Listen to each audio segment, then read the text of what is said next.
வாகர்த்தா இவ சம்பிருத்தௌ வாகர்த்த பதிவத்தையே ஜெகத பிதரௌ வந்தே பார்வதி பரமேஸ்வரௌ. ஓம் நமச்சிவாய. மேன்மைகள் சைவநீதி விளங்குக உலகமெல்லாம். நோயற்ற வாழ்வே குறைவற்ற செல்வம்.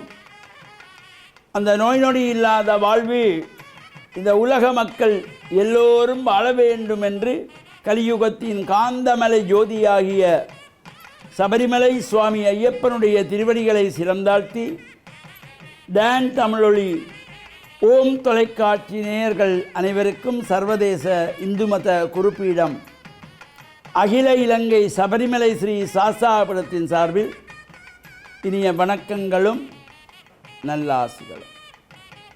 இன்றும் மங்களகரமான குரோதி வருஷம் ஆனி மாதம் 21ஆம் நாள் 5/7/2024 வெள்ளிக்கிழமை. இன்று மலர்ந்திருக்கின்ற இன்றைய பொழுதும் நம் எல்லோருடைய வாழ்விலும் எல்லா விதமான சிறப்புகளும் வெற்றிகளும் கிடைக்க இறையருளும் குருவருளும் பூர்ணமாக நிறைய வேண்டும் என்று பிரார்த்தித்து இன்று சுக்ரவாரம் என்கின்ற வெள்ளிக்கிழமை சைவ சமயத்தவர்கள் ஆசாரசீலராக ஸ்நான அனுஷ்டானங்களை செய்து ஆலயங்களிலே சென்று இஷ்ட தெய்வங்களை குலதெய்வங்களை பிரார்த்தனை செய்து வழிபாடு செய்வதற்கு ஒரு சிறந்த நாள். அத்தோடு இன்று அமாவாசை விரதம். அப்பா அம்மா இல்லாதவர்கள் அவர்களை வேண்டி விரதமிருந்து தர்ப்பணங்கள் செய்து மோட்ச அர்ச்சனைகள் செய்து வழிபாடு செய்வதற்கு ஒரு சிறந்த நாள் இந்த அமாவாசை. ஒரே நேர்கோட்டிலே சூரியனும் சந்திரனும் சந்திக்கின்ற நாள். இந்த அமாவாசையிலே பலருடைய உள்ளத்திலும் அமாவாசை என்றால் அப்பா இல்லாதவர்கள்தான் விரதம் இருக்க வேண்டும் என்று. அப்படி அல்ல. அமாவாசையிலே அப்பா அம்மா இருவருக்குமாக, அப்பா இல்லாதவர்கள் அம்மா இல்லாதவர்கள் அப்பாவும் அம்மாவும் இல்லாதவர்கள் இந்த அமாவாசையிலே கண்டிப்பாக ஒரு நாள், மாதத்திலே ஒரு நாள் இந்த அமாவாசையிலே விரதம் இருக்க வேண்டும். விரதமாயிருந்து அவர்களை எண்ணி அன்றைய நாளிலே அவருடைய புகைப்படங்களை எடுத்து மஞ்சள் தண்ணியாலே சுத்தம் செய்து விபூதி சந்தன குங்குமம் பொட்டு வைத்து மலர் மாலைகள் சாத்தி வீட்டிலே சமைக்கின்ற உணவுகளை அவர்களுக்கு நிவேதனமாக வைத்து கற்பூர தீபாராதனை செய்து சாம்பிராணி தூவமிட்டு பிரார்த்தனை செய்து நம்முடைய பெற்றோர்கள் நமக்காக வாழ்ந்தவர்கள் அவர்களுக்காக இந்த மாதத்தில் ஒரு நாள் இந்த அமாவாசையிலே பிதிர்களுக்குரிய நாள் இதிலே பிரார்த்தனைகள் செய்கின்ற பொழுதும் எல்லா விதமான சிறப்புகளும் நன்மைகளும் நமது இல்லங்களிலே மங்களமான காரியங்களும் நடைபெறுவதற்கு இந்த பெற்றோர்கள், மறைந்த பெற்றோர்களாகிய பிதர்களுடைய ஆசி வேண்டி மாதந்தோறும் இந்த அமாவாசையிலே இவ்வாறு விரத அனுஷ்டானங்கள் செய்கின்ற பொழுது எல்லா விதமான சிறப்புகளும் கிடைக்கும். வருகின்ற திங்கட்கிழமை 8/7/2024 அன்று மீன்பாடும் தேன்னாடு என்று போற்றுகின்ற கிழக்கு மாகாணம் மட்டக்களப்பு கண்ணன்குடா புது மண்டபத்தடி என்கின்ற பகுதியிலே எண்ணம் பாலப்பூவல் என்கின்றதாகிய க்ஷேத்திரத்திலே கோவில் கொண்டு எழுந்தருளி அருள்பாலிக்கின்ற காத்தல் கடவுளாகிய மகாவிஷ்ணுவுடைய இந்த 10 அவதாரங்கள், தசாவதாரம், அதிலே 4வது அவதாரமாக இந்த மூர்த்தமானது நரசிம்ம மூர்த்தம். இந்த எண்ணம்பாலப்பூவல் என்கின்ற பகுதியிலே வீட்டிருக்கின்ற ஸ்ரீ நரசிம்மர் ஆலயத்தினுடைய பஞ்சகுண்டபக்ஷ பிரதிஷ்டா மகா கும்பாபிஷேகத்திற்கான பூர்வாங்க கிரியைகள் ஆரம்பம். எதிர்வரும் 10ஆம் திகதி புதன்கிழமை பஞ்சகுண்டபக்ஷ மகா யாகாரம்பம். 11ஆம் திகதி வியாழக்கிழமை தைலாபியங்கம் என்கின்ற எண்ணெய் காப்பு. 12ஆம் திகதி வெள்ளிக்கிழமை, வருகின்ற வெள்ளிக்கிழமை மகா கும்பாபிஷேகம் இந்த கண்ணன்குடா புது மண்டபத்தடி எண்ணம்பாலப்பூவல் என்கின்ற பதியிலே கோவில் கொண்டுள்ள ஸ்ரீ நரசிம்மர் ஆலயத்தினுடைய மகா கும்பாபிஷேகம் நடைபெற இருக்கின்றது. இவ்வாறான சிறப்பு நிகழ்வுகளிலே சகல அடியார்களும் கலந்து இறையருளை பெற்று மண்ணில் நல்ல வண்ணம் வாழ டான் தமிழொலி ஓம் தொலைக்காட்சி நேயர்கள் அனைவருக்கும் சர்வதேச இந்து மத குருபீடம் அகில இலங்கை சபரிமலை ஸ்ரீ சாஸ்தாபுரத்தின் சார்பில் நல்ல ஆசிகளை கூறிக்கொள்வதில் மனமகிழ்வு கொள்கிறோம். சர்வே ஜனாக சுகினோ பவந்து சமஸ்த சன்மங்களானி சந்து. சுபம்.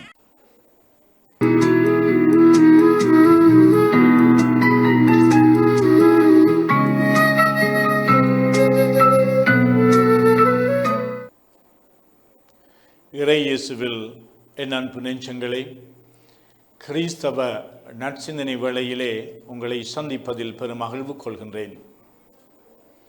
ஒரு முறை 100 தலைவன், அதாவது 100 படை வீரர்களுக்கு தளபதியாக இருக்கின்ற ஒரு அதிகாரத்திலே இருக்கின்ற ஒருவர் தன்னுடைய பையன் முடக்குவாதத்தினாலே கஷ்டப்படுகின்றார், இறக்கும் தருவாயிலே இருக்கின்றார், அவரை வந்து காப்பாற்றும் என்று இயேசுவிடம் மன்றாடுகின்றார்.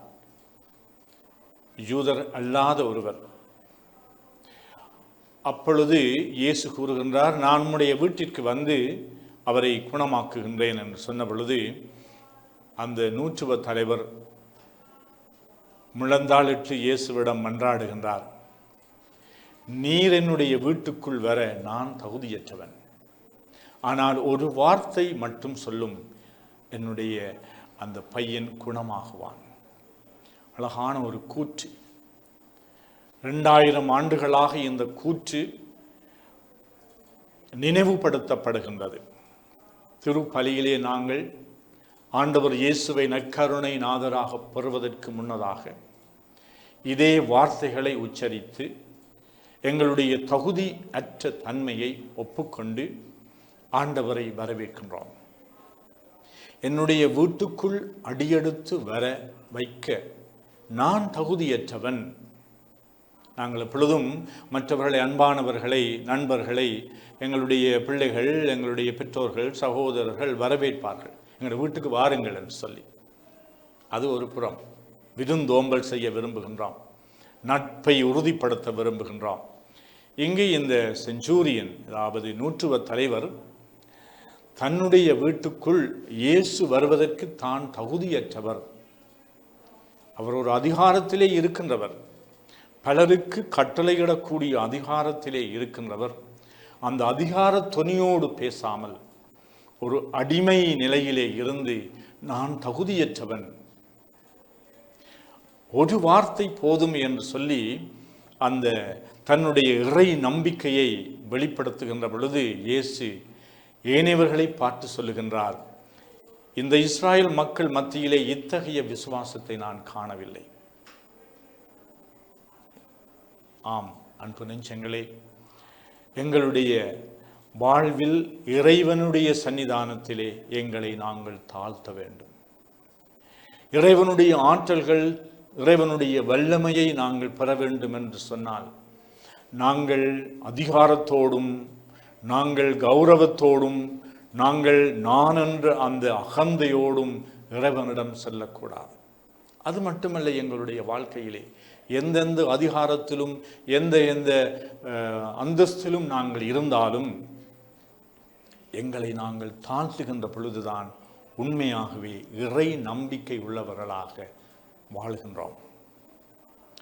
எங்களுக்கு எவ்வளவு நன்மைகள் கிடைத்தாலும் இறைவனுடைய கரங்களிலே இருந்து வருகின்றன என்ற அந்த உணர்வோடும் நம்பிக்கையோடும் எதிர்பார்ப்போடும் நாங்கள் அவற்றை பெற்றுக்கொள்ள வேண்டும். அதற்கு சான்று பெற வேண்டும்.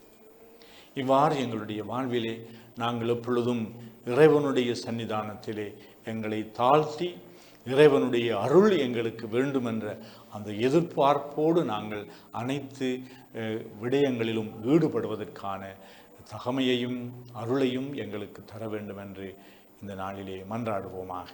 ஆமேன்.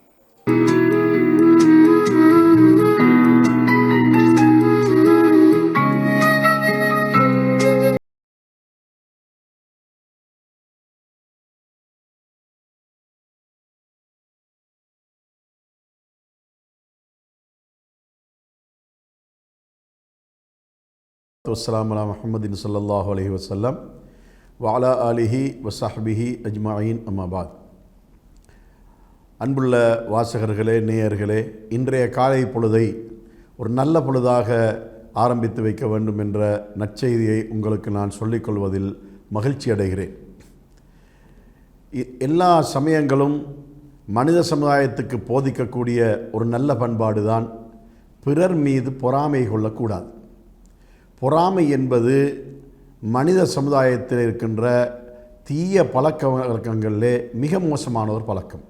அதே நேரத்தில் நடைமுறையிலும் கூட இந்த பொறாமையால் சமுதாயத்துக்கு நஷ்டம்தான் ஏற்படுமே அல்லாமல் எந்த விதமான நன்மையும் ஏற்படக்கூடிய வாய்ப்பு இல்லை. அதனால் இஸ்லாமிய மார்க்கம் என்பது பொறாமை கொள்ளுதல் என்ற இந்த தீய இந்த செயலை மிக மோசமாக கண்டிக்கக்கூடிய ஒன்றாக இந்த இஸ்லாமிய மார்க்கம் இருந்து கொண்டிருக்கின்றது. ஏனென்றால் இந்த பொறாமை கொள்வதனால் அடுத்தவர்களை விட எந்த வகையிலும் நாம் உயர்வடைந்து விட முடியாது. எப்பொழுதும் நமது உள்ளங்கள் செத்த உள்ளங்களாக, நமது உள்ளங்கள் பிறர் துர்நாற்றம் அடைக்கக்கூடிய உள்ளங்களாகத்தான் நம்முடைய உள்ளங்கள் இருக்கும். அத்தகைய தீய செயலிலிருந்து நமது சமுதாயத்தை நாம் பாதுகாத்து கொள்ள வேண்டும். திருமறை குர்ஆனிலே அல்லாஹு தஆலா சொல்லுகின்ற அந்த நேரத்திலே இந்த பொறாமை என்பதை பற்றி சொல்லும்போது அல்லாஹ் சொல்லி காட்டுகின்றான், அம் யஹ்சுதுன நாஸ அலா மா ஆத்தாஹுமுல்லாஹ் மின் ஃபத்லிஹி. அல்லாஹு தஆலா தன்னுடைய அருட்கொடைகளிலிருந்து யாருக்கெல்லாம் கொடுக்கின்றானோ அதனை பார்த்து இவர்கள் எதற்காக பொறாமை கொள்கிறார்கள் என்று பொறாமைக்காரர்களை பற்றி அல்லாஹ் தனது திருமறை குர்ஆனிலே சொல்லி காட்டுகின்றான். அதனால் இறைவன்தான் மனிதனுக்கு கொடுக்கிறானே அல்லாமல் மனிதனுடைய சக்தியை கொண்டு எதுவும் அவனுக்கு கிடைப்பதில்லை. அதனால் இறைவன் என்ன சொல்கிறான்? நான் கொடுக்கிறேன். நான் கொடுக்கும்போது அதை பெற்றுக்கொள்ளக்கூடியவனுக்கு அதை எடுத்துக்கொள்வதற்கு உரிமை இருந்து கொண்டிருக்கின்றது. அந்த நேரத்திலே அவனுக்கு கிடைப்பதை பார்த்துவிட்டு வேறொருவன் அதற்காக ஏன் பொறாமை கொள்ள வேண்டும்? அவர்களும் என்ன செய்ய வேண்டும் என்றால் அதே இறைவனிடத்திலே அதுபோல தனக்கும் தருமாறு கேட்க வேண்டுமே அல்லாமல் அந்த இறைவனால் கொடுக்கக்கூடியதை பெற்றுக்கொள்ளக்கூடியவர்கள் அடையக்கூடிய உயர்வை பார்த்துவிட்டு அதற்காக பொறாமை கொள்வதை இறைவன் தடுக்கின்றான். இதனால் எந்த நன்மையும் ஏற்படக்கூடிய வாய்ப்பும் இல்லை. பொறாமையின் மூலமாக அடுத்தவனுக்கு நாம் தீங்கு செய்வதனால சமுதாய ரீதியாக நஷ்டம் ஒன்று ஏற்படுவதை பார்க்கின்றோம். உதாரணத்துக்கு ஒருவன் வியாபாரத்திலே முன்னேறி கொண்டிருக்கின்ற நேரத்திலே பொறாமையின் காரணமாக அவனை வீழ்த்துவதற்கு முயற்சி செய்தால் அவனும் வீழ்ந்து விடுகிறான். அவனை வீழ்த்துகின்ற இவனும் வீழ்ந்து விடுகின்றான்.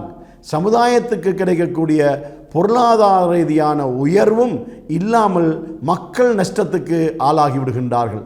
அவனிடத்திலே தொழில் புரிகின்றவர்களும் நஷ்டத்துக்கு ஆளாகி விடுகின்றார்கள். அவனால் உதவி பெறக்கூடிய மக்களும் துன்பத்துக்கு ஆளாகி விடுகின்றார்கள். இதனால் பொறாமையின் காரணமாக ஒருவனை வீழ்த்துவதால் சமுதாயத்துக்கு நஷ்டமே அல்லாமல் எந்த இலாபமும் இல்லை. நபிகளார் ஸல்லல்லாஹு அலைஹி வஸல்லம் அவர்கள் பொறாமை விஷயத்திலே ஒரே ஒரு செய்தி சொன்னார்கள்.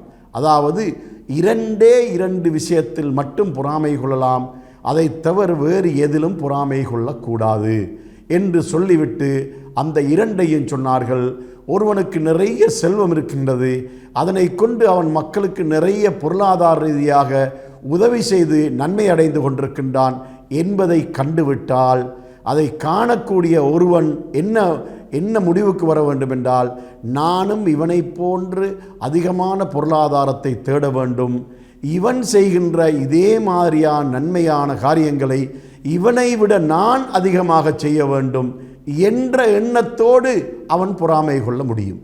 அதே போல ஒரு அறிவாளியை பார்த்து பொறாமை கொள்ள முடியும். எப்படி? ஒருவன் அறிவு ரீதியாக முன்னேற்றமடைந்து சமுதாயத்திலே மிகப்பெரிய ஒரு அந்தஸ்தை அடைந்து கொண்டிருக்கின்ற அந்த காட்சியை பார்த்துவிட்டால் இவனைப் போல அல்லது இவனை விட அதிகமாக நானும் கற்க வேண்டும், நானும் இவனை விட சிறந்த பதவிகளை அடைய வேண்டும் என்று ஒரு எண்ணம் கொண்டு அவன் பொறாமை கொள்ள முடியும். இதனை நபி அவர்கள் பொறாமை என்று எதற்காக சொன்னார்கள் என்றால், இது ஒரு போட்டி மாதிரியான ஒன்று என்பதனால்தான் இதற்கு பொறாமை என்ற ஒரு கருத்தை சொன்னார்களே அல்லாமல் யதார்த்தமாக பார்த்தால் இது பொறாமை அல்ல.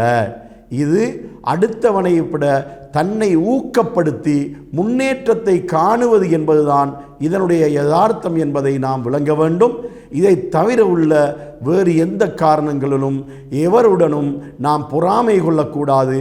பொறாமை நமக்கு வீழ்ச்சியைத்தான் ஏற்படுத்துவே அல்லாமல் ஒரு நாளும் உயர்வை ஏற்படுத்த மாட்டாது என்பதை நாம் கவனத்தில் கொண்டு பிறர் செய்யக்கூடிய, பிறர் அடையக்கூடிய உயர்வுகளை பார்த்து நாம் மகிழ்ச்சி அடைந்து அவருக்காக இறைவனிடம் பிரார்த்தனை செய்கின்ற நட்பண்புடையவர்களாகவே நம்மை ஆக்கிக் கொள்ள வேண்டும். இதனையே நமது சந்ததிகளுக்கும் சிறார்களுக்கும் மாணவ மாணவிகளுக்கும் நாம் உணர்த்த வேண்டும் என்பதை கூறி இந்த காலை பொழுதிலே உங்களிடமிருந்து விடைபெறுகிறேன். வாக